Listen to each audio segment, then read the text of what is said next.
look, I do not treat people differently based on the amount of money they have, okay? I judge people more on like their PSR. Now, what's PSR? So anyone who's ever watched the show and I can't believe the show's been going on for over a decade. Anyone who's ever watched the show Naked and Afraid, which is ironic considering where I'm at right now. But anybody that's ever watched that show, you know what a PSR is, which it stands for like primitive survival rating, okay? So that's how I gauge people. I don't look at their shoes. I don't look at their clothes. I don't look at their car. I sure as hell don't want to see their bank account because fuck that stuff. Half that shit's fake anyway. I judge them, okay, if all the chips are down, would they survive? No, I mean, the best way to survive is to just be is to not be a dick. So it's not even hard to have a higher PSR. But, I mean, that's really what I, care more about. Okay, as far as like, how do I like gauge people and whatever. So I don't even gauge people on whether or not they understand the, hyper digital age that we live within. All right, I actually gauge like how well can they understand the universe without it. Power on. Real-time Sovryn is go. Ooh, the man of tomorrow, Dr. Brian Sovryn here, just on a walk back to my house from your mother's place. And, whenever I do go to visit your mother, I go there with intentionality, right? And it's actually something I want to talk about as we go through this little jaunt through the woods of Vice Planet Zero. You might hear the leaves rustling, might even hear some wind. I apologize for that, but that's what happens when you actually get outside. I want to talk about intentionality. Might not walk the whole way. I'm actually a little worn out after visiting your mother, but she does say hi.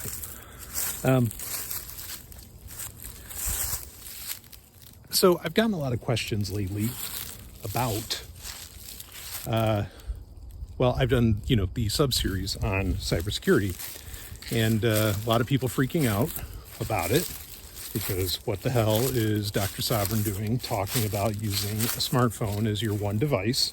Well, and as I said in part 2, no, I didn't say that.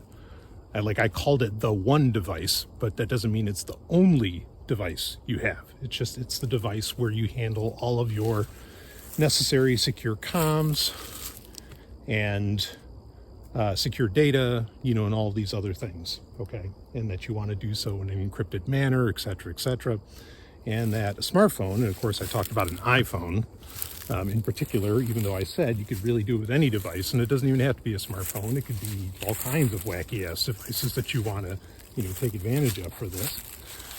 Okay, but a lot of people freaking out about it, and partly because they feel like I've reversed my position on smartphones. Now, that's really what I want to talk about here in reference to intentionality, is that I haven't reversed anything, okay? The reality is that,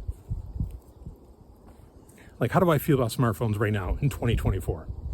Well, let's make this pretty clear about how I feel about technology overall in 2024, and not that this is necessarily anything new, but I think the simplest way to put it is that the title of George Orwell's novel was a typo.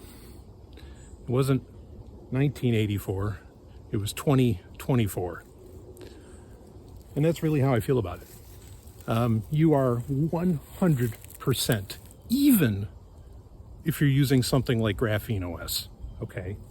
And to some degree, even a Linux phone, right? Because if you're connecting to a telco, pretty much of any stripe, you're giving off so much data to that telco just by the nature of the antenna that you use. The idea that you somehow have a private, I didn't say secure, I said the idea that you somehow have a private device with your smartphone, bullshit, okay? It's just not true. That's the reality. As far as security goes, different conversation to have, and that's part of the conversation that we're having. But even then, do you really own it? No, as I've talked about before. Samsung, in particular, are at least one of the few companies that are honest about it, even though we know verifiably that other companies, including Apple can fall under the same, shall we say, the same game plan. How about that? Same playbook. Okay. Samsung makes it abundantly clear. Like, go onto Samsung.com, go through the process of buying a smartphone, right? And, go through the trade-in process and look at all the legal language and everything that's there. And they will tell you that if we say, particularly with trade-ins, but this is true for just about anything, like that if whatever deal you make with them, if you don't make good on that, say like the trade-in you send them has a massively cracked screen or something along those lines, right? Or, for whatever reason, you didn't meet the financial obligation required to buy that phone, even though you hold it in your hand now because they sent it to you in quote unquote good faith, whatever the fuck that means. Okay. They say it right in their legal language at the bottom of the checkout process that if you don't meet your financial obligations to acquire this phone, we will remotely turn it off. We will remotely brick it. You won't be able to use it. So you think, oh, well, I got it in my hand, screw them. No, screw you. That's very much the reality of smartphones, okay? PCs, for the most part, aren't that much different.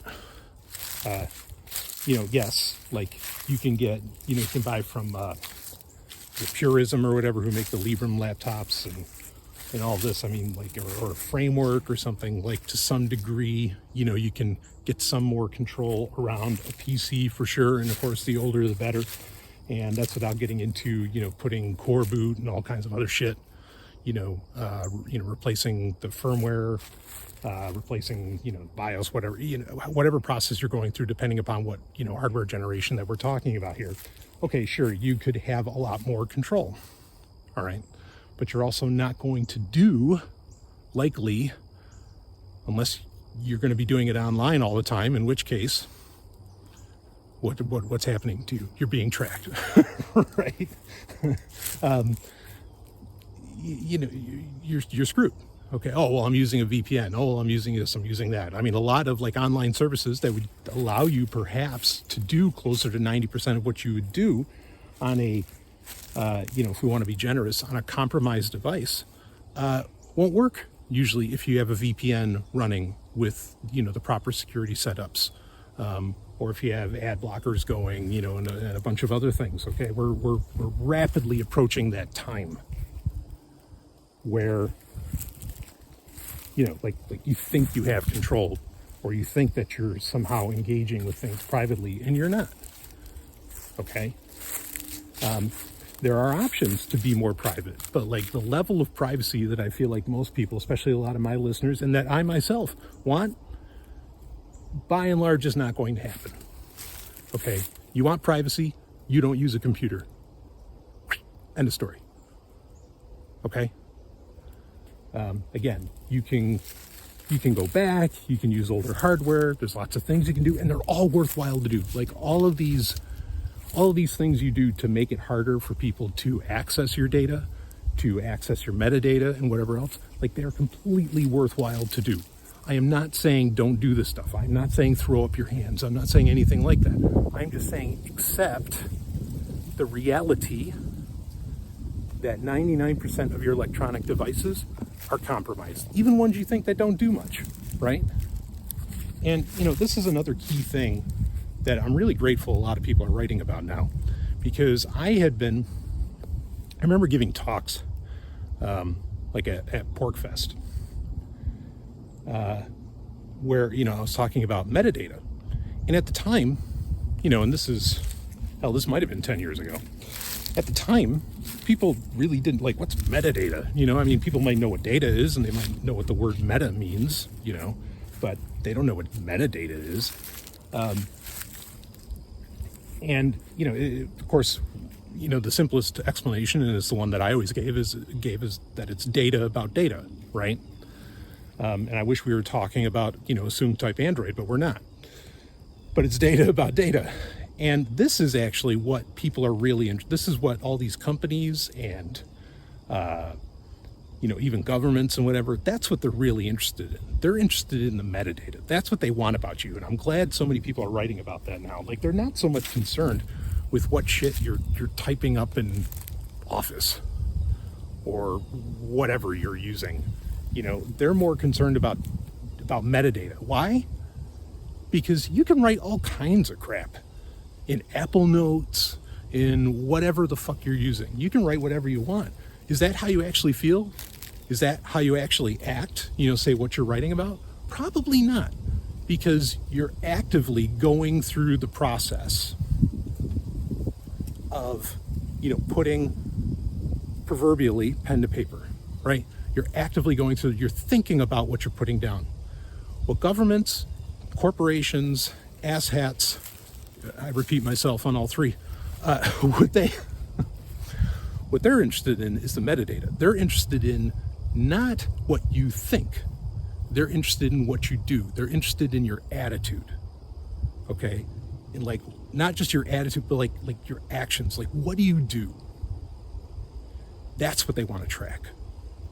Because, like the old saying goes, actions speak louder than words. Well, what you're typing out and you think that, and what you're saying on a podcast, you think somehow like the governments give a fucking shit about that? No. Because if they did, I would have been arrested eons ago. So many incredible, anarchist podcasters would have been arrested eons ago if they cared about that. That's not what they care about. All they want to make sure they get is the metadata, because they want to, and why do this?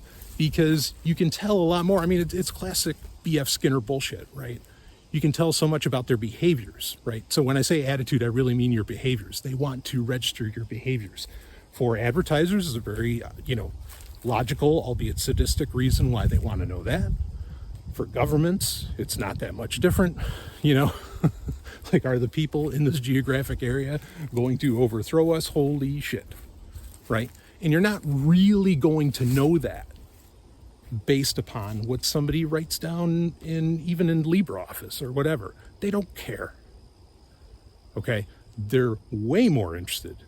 Yes, maybe they're concerned about, they might be looking at your communications, however they decide to do that, whatever, channel you happen to be, even encrypted channel you happen to be using. Sure, they might be interested in that, but usually they're not interested in that until they get a gauge on what you're doing throughout your day, around your actions, around your behaviors, right? Behaviorism is everything in this world.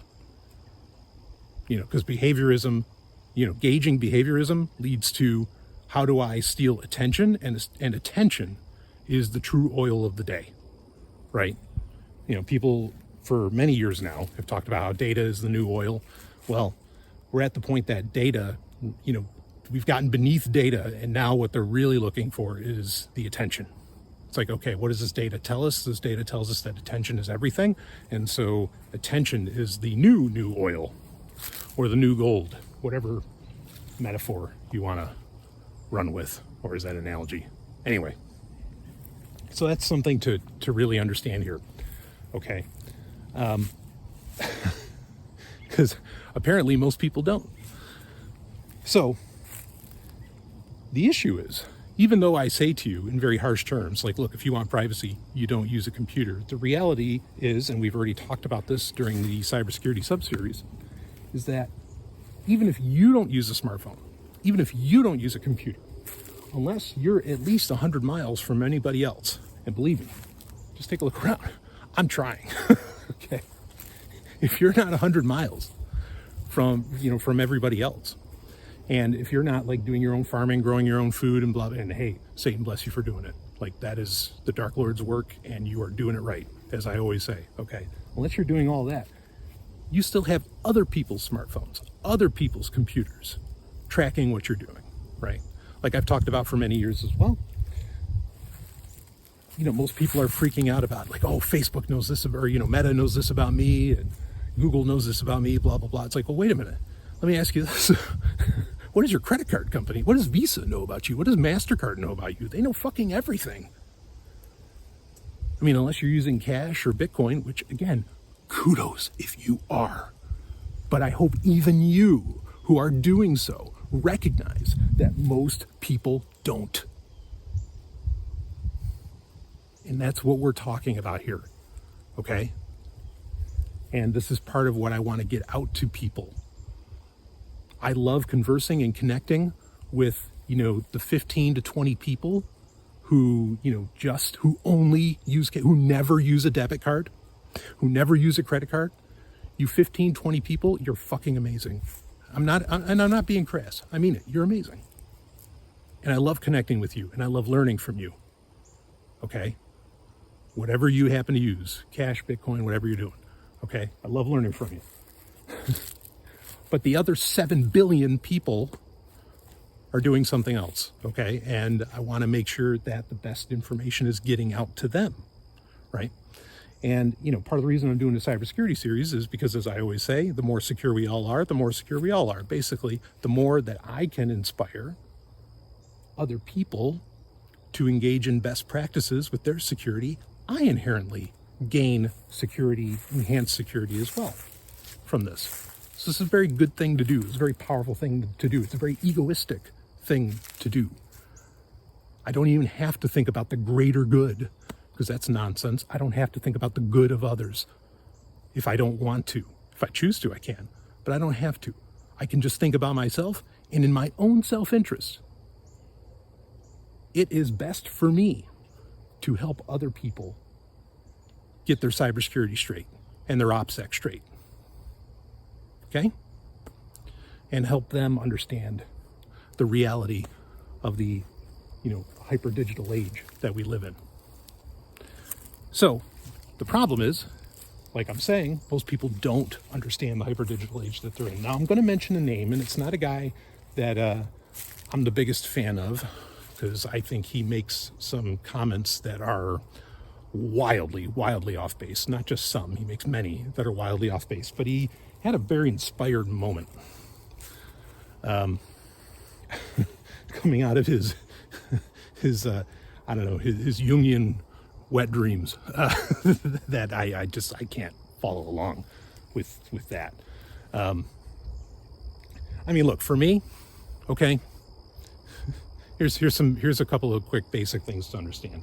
Like, if a ideology or philosophy or concepts do not come out of, and it's ironic that I'm saying do not, but that do not come out of, stem from a foundational, a baseline of general semantics, as in null A, as in A is not A, okay? That doesn't mean there is an objective reality. I'm just saying, if you don't come at it from a lot, null A logic, if you don't come at it from general semantics, from an understanding of relational, of your relational aspects of the universe, you're automatically going to run into falsehoods and bullshit very quickly. Okay. So the other thing to understand, I want to make this abundantly clear, because we were just talking about money. Look, I do not treat people differently based on the amount of money they have. Okay. And I can speak to that personally, because guess what? I don't have a ton of money. I wouldn't want to be treated differently. Okay. So it's only logical that I don't treat others with a lot of money, somehow like special, because then I'd basically be thinking that I'm not special, and God damn it, I'm special. So are you. Don't worry. But anyway, I judge people more on like their PSR. Now, what's PSR? So anyone who's ever watched the show and I can't believe the show's been going on for over a decade. Anyone who's ever watched the show Naked and Afraid, which is ironic considering where I'm at right now. But anybody that's ever watched that show, you know what a PSR is, which it stands for like primitive survival rating. Okay. So that's how I gauge people. I don't look at their shoes. I don't look at their clothes. I don't look at their car. I sure as hell don't want to see their bank account, because fuck that stuff. If that shit's fake anyway. I judge them, okay, if all the chips are down, would they survive? No, the best way to survive is to just be is to not be a dick. So it's not even hard to have a higher PSR. But I mean, that's really what I, care more about. Okay, as far as like, how do I like gauge people and whatever. So I don't even gauge people on whether or not they understand the, hyper digital age that we live within. All right, I actually gauge like how well can they understand the universe without it. So anyway, I just want to make those 2 points like abundantly clear. Okay, that I don't react to other people by the amount of money they make. And again, I look far more, okay, do they know the map is not the territory? And they either do or they don't. So much of the universe is like variability, right? I mean, and this runs into its own problem. And I'm going way off track. I just turned this into a tangent that I didn't mean to. Okay. But, we look at so many different ideologies and so many different concepts. And when we hear them, when they get presented to us, whether it's on a podcast or a YouTube video or a book or a lecture series or college or whatever, I don't know, however you encounter it, when it gets presented to you, you walk away from it and you think about it and you go, well, yeah, all that makes sense. That all sounds very true. It's a very good case and all this stuff. But then you could go and watch a video that explains the antithesis, the very thing that you were just listening to. And you will walk away from it in the same exact way most of the time. Why is this? That's because really they're both true. They're both true because the universe, the only true constant in the universe is not change. That's stupidity. Okay. The only universal constant is variability. Now you say, wait, variability, isn't that the same thing as change? No, not really. Because change basically means that things like somehow, shift on a whim or whatever. Variability is that multiple things can be true, as to where change is not a true false statement, right? That's why I say there's still objectivity in the universe. Anyway, again, I'm getting lost in a complete tangent here. So all of this was getting to the point that there is somebody who, boy,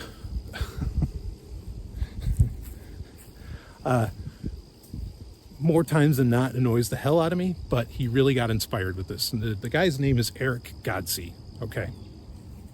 And he did a series recently, his own little sub-series, about what he calls the Shimmer. Now, I'm not going to spend a ton of time on this. You can go and look it up. He did like a 7-part series on it. It's very much worth your time to listen to it.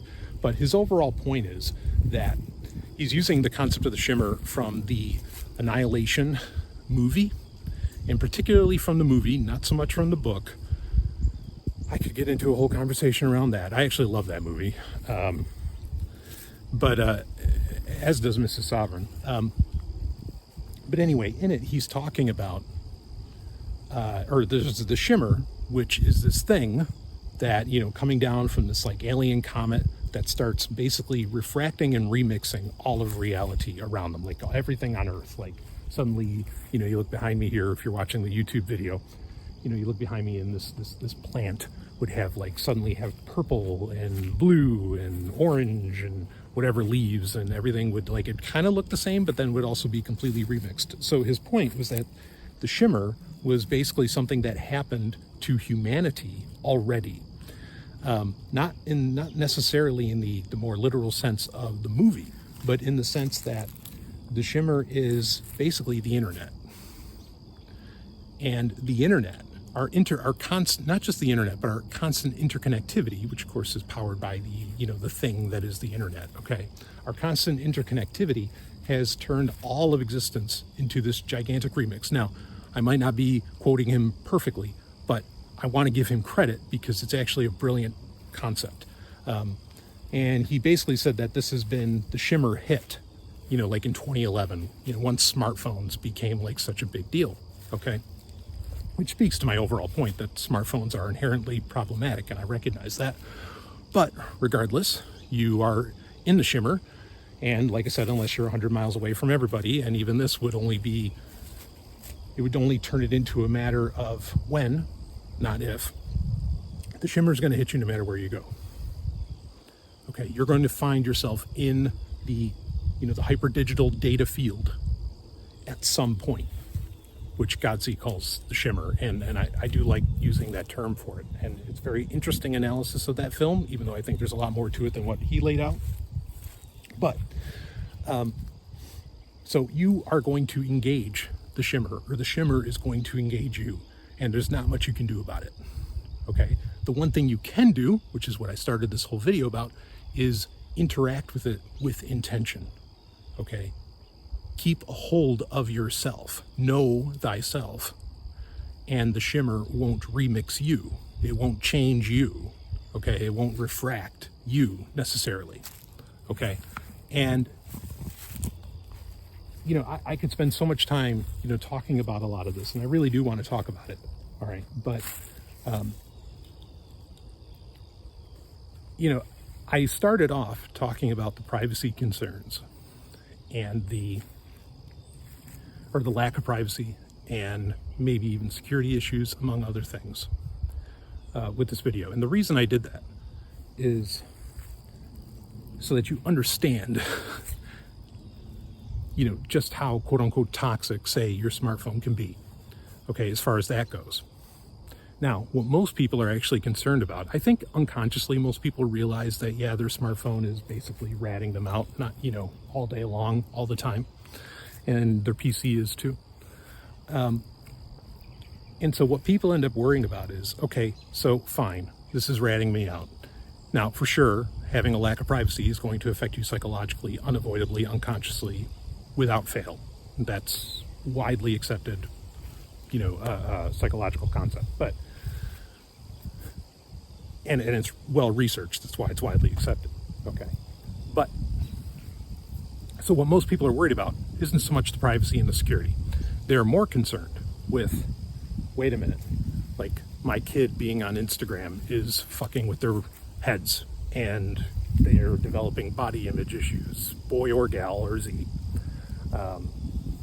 You know, or, you know, being on Snapchat is leading to suicide rates. I don't, you know, whatever it happens to be. People are concerned about very different things. Now, I'm not saying that these things aren't real, that these aren't real concerns, okay?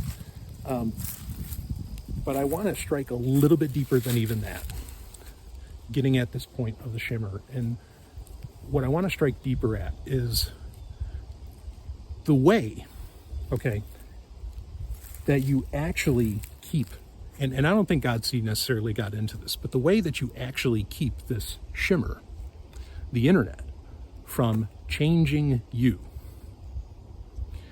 is not so much you, like knowing yourself. I mean, that's part of it, okay?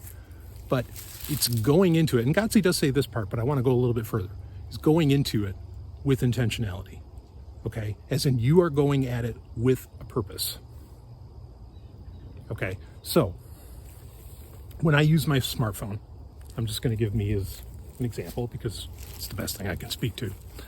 When I use my smartphone, I do not go on my smartphone to be listless.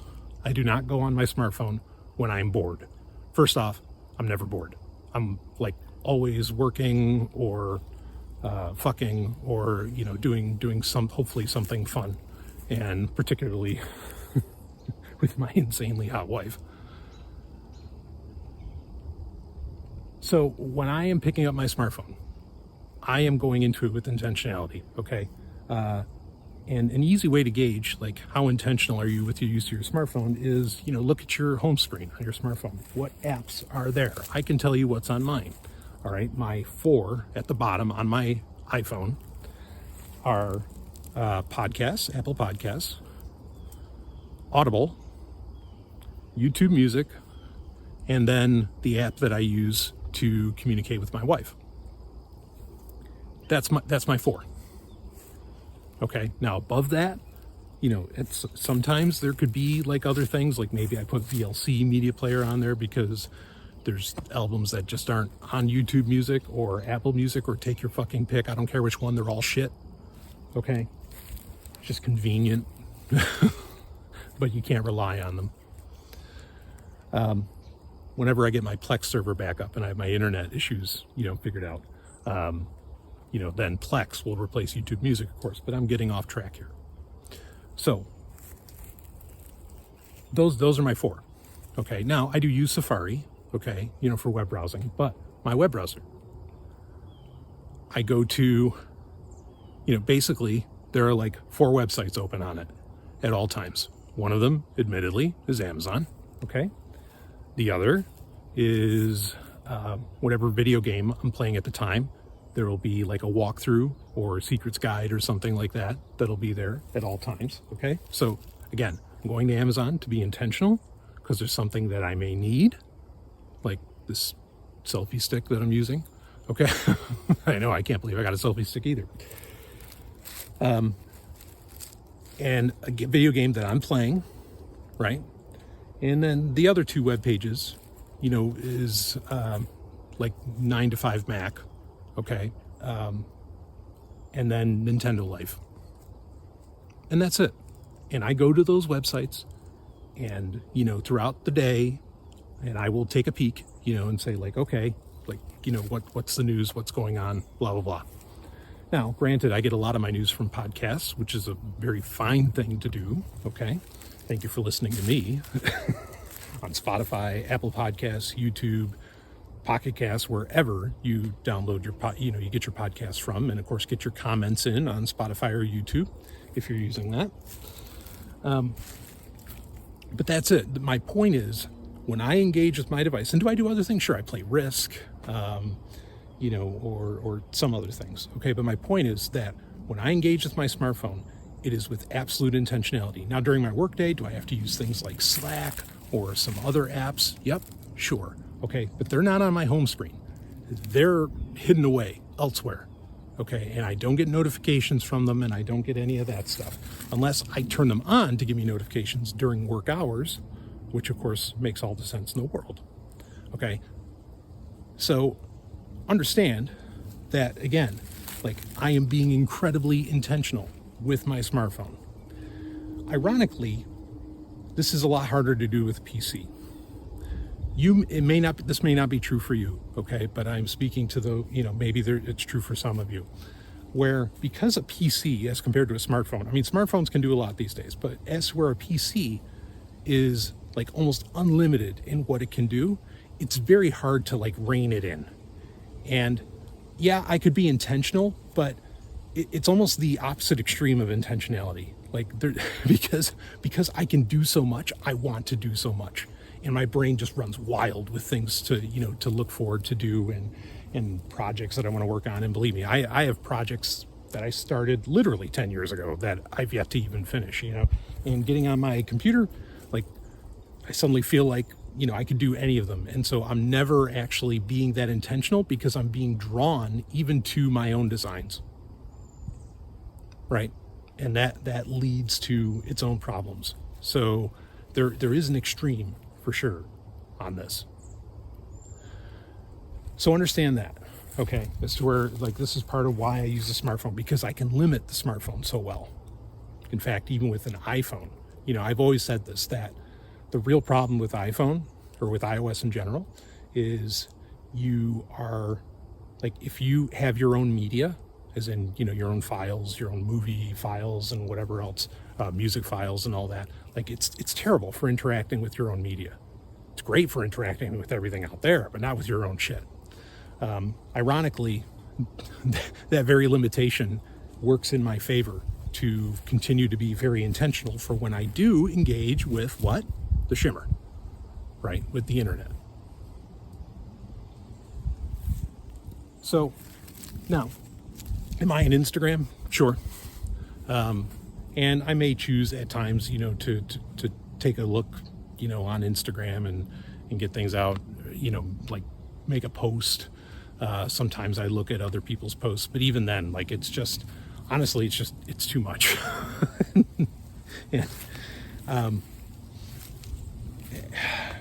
And that gets into, and I want to save this because there's a large conversation to have around social media, right? And maybe I'll talk about this more later on in the cybersecurity subseries, because we're going to get to a point of, because one of the things I've been getting questions about is, okay, well, what messaging apps should I be using now? The thing is that the line between social media and messaging apps has become extremely blurred. For example, Telegram it's social media. It's not a messaging app anymore. It's ultimately social media.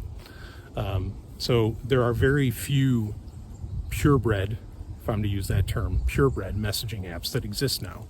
So fortunately, it should be a pretty short conversation, but it'd make it worthwhile to talk about social media in general, and I do want to get into that. But people very much get trapped in that, into social media in general. It's not just Instagram. It could be all kinds of things. It doesn't have to necessarily be a negative, but it certainly can be, like when you are just listlessly scrolling up. And, there's a couple of reasons people do this. One is, I think, some people are incredibly alone. And I empathize, with that. But they're incredibly alone. And they're trying to fill that void, right? And they do so via the Shimmer. Or they want to avoid perhaps the relationship that they're in or the relationships that they have, and they engage in that avoidance by going into the Shimmer.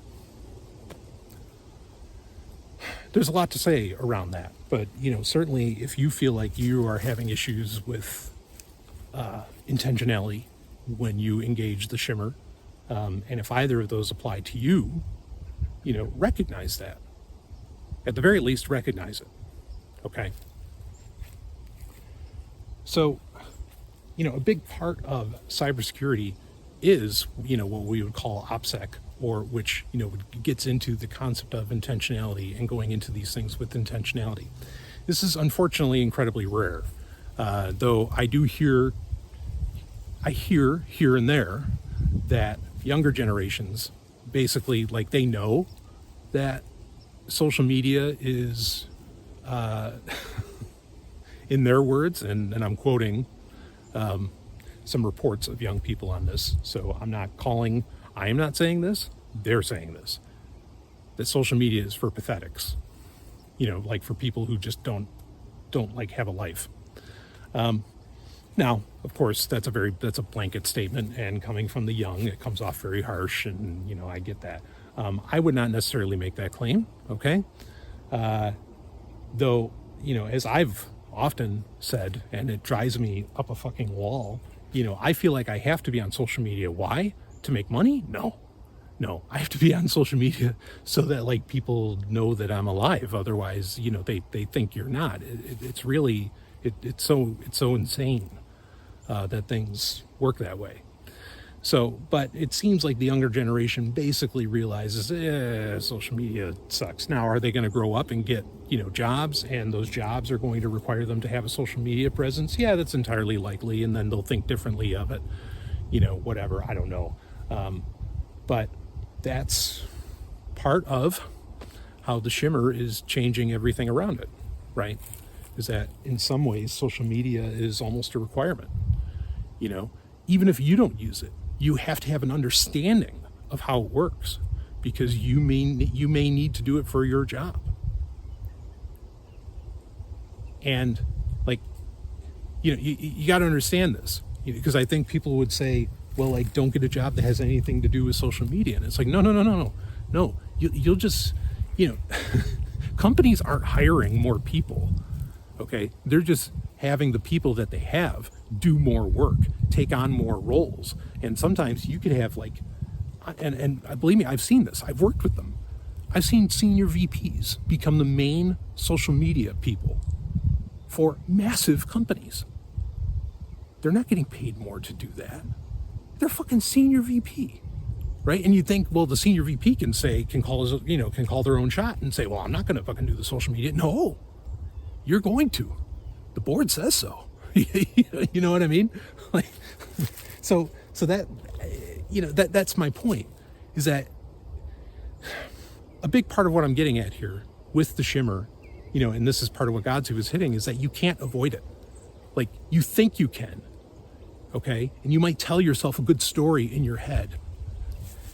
But, again, unless you're going to go run off to a cave, and even then, eventually it'll get to you, all right? There's not much you can do. You have to engage.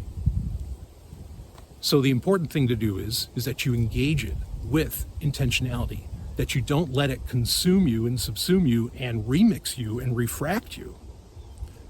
But because you're going at it with your own purpose, you use it to your own purpose. Okay? That's what matters. So, for many years, I was on Sovryn Tech saying, oh, get off of social media, stop using social media, all this stuff. And hey, is that still good advice? Yeah, it is. But at the same time, it's not the reality. Okay? And if you're thinking that somehow this is me changing my mind, no. Because what did I tell you so many years ago? I said, we are not, we live in a dystopia. Yes, we've lived in a dystopia for a very long time now. But it's not a dystopia. We're not heading towards The Walking Dead, right? We're not heading towards like Mad Max style stuff. What we're heading towards is more William Gibson's sprawl, right? That's what I always, and I could point back. I think it was like episode 22 or 23 of Sovryn Tech.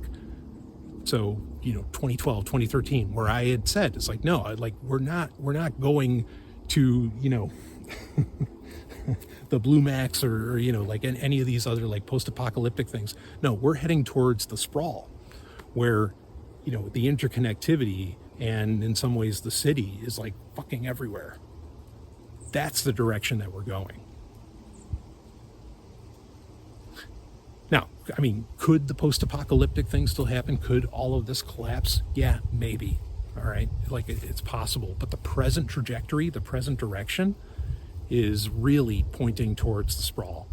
And you could say, well, there's going to be economic collapse. There's going to be this. It's like, yeah, but you got to understand when everything is interconnected and money's already bullshit anyway, right? Like it's already a fake concept, the numbers can just constantly get rewritten and jumped around more than they ever have before.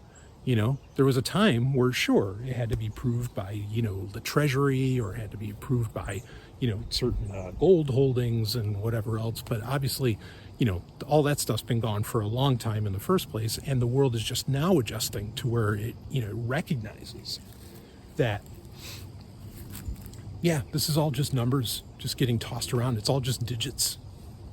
There's nothing real in any of it.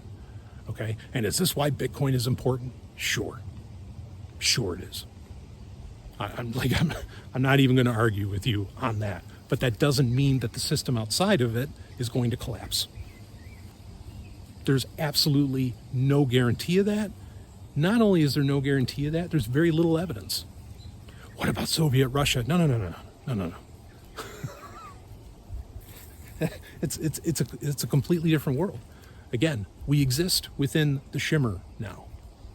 All the rules have changed. The world has completely changed. Everything has been, remixed and refracted. And so looking at things historically, yeah, there's some value to that. But at the same time, we're in a complete paradigm shift. I said this a few years ago. I'm like, my knowledge of the tech giants, of their history or the history of technology and all this stuff, right? Like, my knowledge of Microsoft, my knowledge of Apple, my knowledge of, Amazon, which I made some pretty heady predictions about Amazon that ended up becoming true way before anybody else was talking about it, right? Remember the Amazon World Domination Tour? Of course, I mention it all the time, so obviously you remember it. But I talked about, but all that history, none of that matters anymore. Why? Because these are completely different companies today. Completely different companies. Microsoft is not Bill Gates' company anymore. No, it's not. Apple is not Steve Jobs' company anymore. No, it's not. Take your pick.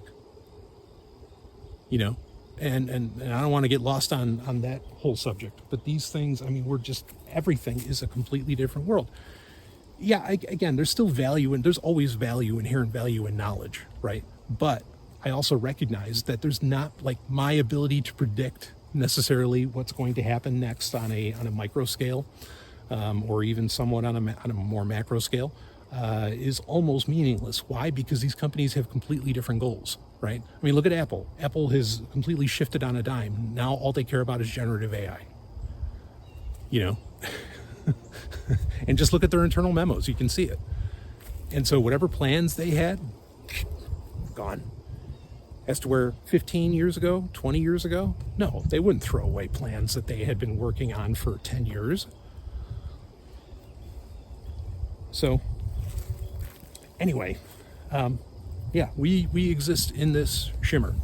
And really the only way to quote unquote combat it isn't necessarily to destroy it, but it is to hold on, like Natalie Portman's character, hold on to yourself. Hold on to your own, your own character and who you are, and engage it. By knowing what you want. Remember, I've always told you that the most important philosophical question that anybody can ask themselves, the most important question, bar none, that anybody can ask themselves is, what do I want? And if you can answer that question, you can engage the shimmer/internet with intentionality. And then you can keep it from changing you. So instead of becoming a part of this broader, enveloping bastardization of existence, you actually, in some ways, push back on entropy.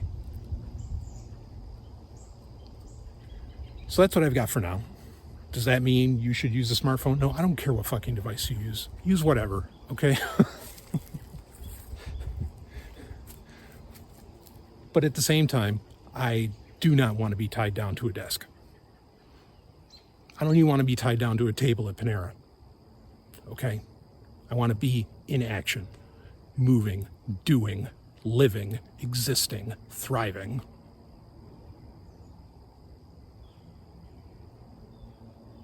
And I want the same for you. I'll see all of you, on the other side. The other side of the shimmer, well, again, I think we're already on that. Yeah. Oh well. Hope some Montauk monster creature doesn't eat me alive and start talking like me. Shit, all right, that's it. I'll see all of you on the other side. Woo!